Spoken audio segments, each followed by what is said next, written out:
Saat menjamu China, timnas Indonesia menargetkan meraih 3 poin. Menurut laporan, latihan pra-pertandingan tim nasional Indonesia selama 10 hari sangat penting bagi kemampuan para pemain untuk meraih 3 poin berturut-turut saat menjamu Tiongkok dan Indonesia. Jika mereka ingin mempertahankan impian bermain di Piala Dunia 2026, mereka harus menang atas Tiongkok.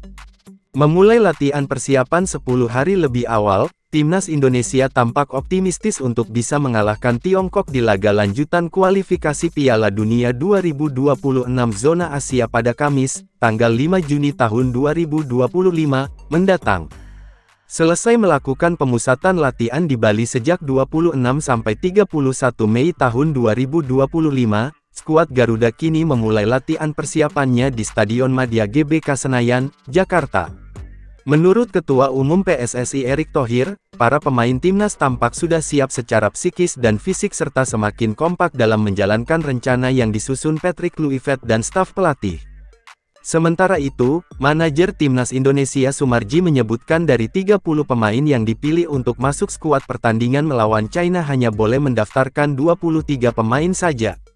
Itu berarti 7 pemain akan dicoret dari timnas Indonesia jelang melawan Tiongkok. Semua berpulang atau menunggu keputusan dari tim kepelatihan terutama Coach Patrick, Coach Alex, dan Coach Denny. Bagaimana nanti, apakah akan ada yang dipulangkan atau tidak karena kan jumlahnya 30. Tetapi kembali lagi dari 30 pemain yang bisa didaftarkan hanya 23 pemain, kata dia.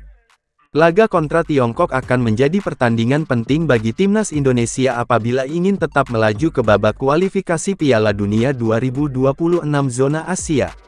Menang melawan Tiongkok akan semakin memperkokoh posisi Indonesia di peringkat 4 klasemen sementara grup C.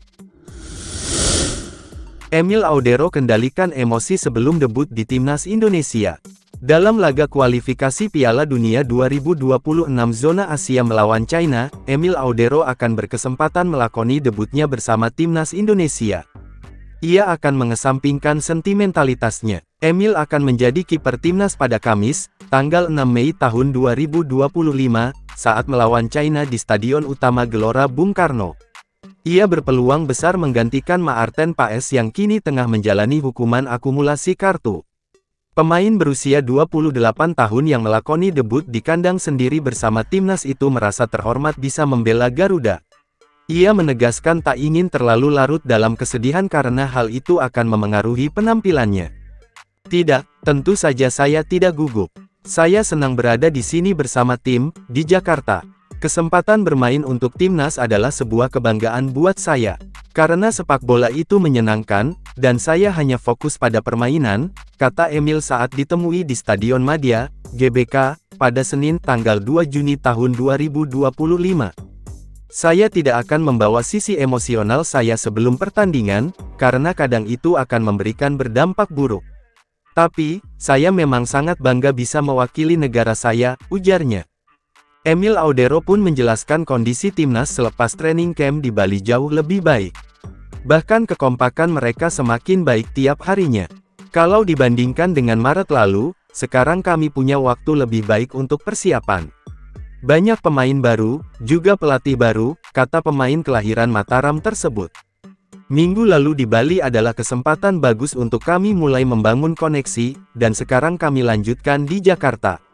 Saya positif perasaannya dan yang terpenting kami semua juga merasakannya, ujarnya. Selain kekompakan antar pemain, Emil juga terkesima dengan supporter Indonesia yang luar biasa. Ia pun berharap dukungan yang sama saat meladeni China pada Kamis besok.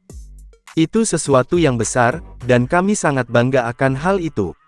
Itu adalah perasaan yang sulit untuk digambarkan, perasaan yang luar biasa, terutama setelah permainan, kata Emil. Semua orang, pemain, supporter, staf, pelatih, semua terkoneksi.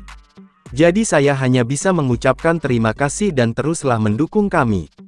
Karena mereka bisa menjadi seperti 12 pemain di lapangan, ucap Emil. Skuad tim nasional Indonesia sudah lengkap saat Maarten Paes tiba di Jakarta.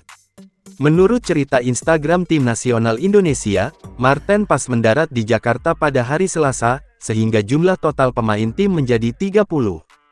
Dalam unggahan itu, Marten mengatakan senang akhirnya bisa tiba di Jakarta setelah selama 1 pekan kebelakang membela klubnya FC Dallas dalam 2 laga di Major League Soccer melawan Cincinnati dan Philadelphia Union. "Selamat pagi fans Garuda, akhirnya saya di sini. Senang berada di sini. Mari kita mulai," kata Marten.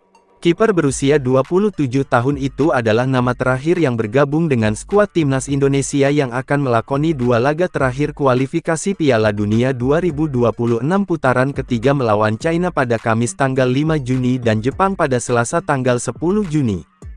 Sebelumnya, sebanyak 28 pemain tim Garuda mengikuti pemusatan latihan di Bali sejak Senin pekan lalu. Sepekan kemudian, mereka menggelar latihan perdana di Jakarta, tepatnya di Stadion Madia Gelora Bung Karno pada Senin petang. Dalam latihan perdana itu, skuad Garuda dihuni oleh 29 pemain, termasuk Kevin Dix yang baru tiba di Jakarta. Laga melawan China dimainkan di Stadion Utama Gelora Bung Karno, Jakarta, Kamis tanggal 5 Juni pukul 20.45 waktu Indonesia Barat. Marten dipastikan absen pada laga tersebut karena menjalani hukuman akumulasi 2 kartu kuning yang diterimanya melawan Arab Saudi pada September tahun lalu dan Bahrain pada bulan Maret. Dengan absennya Marten, kiper Como yang dipinjam Palermo Emil Audero digadang-gadang akan mendapatkan debutnya. "Saya menyiapkan pertandingan seperti biasa. Saya fokus pada latihan, dan semua teman-temanku melakukan sesi latihan yang sangat bagus," kata Emil saat ditemui awak media pada latihan perdana timnas, Senin.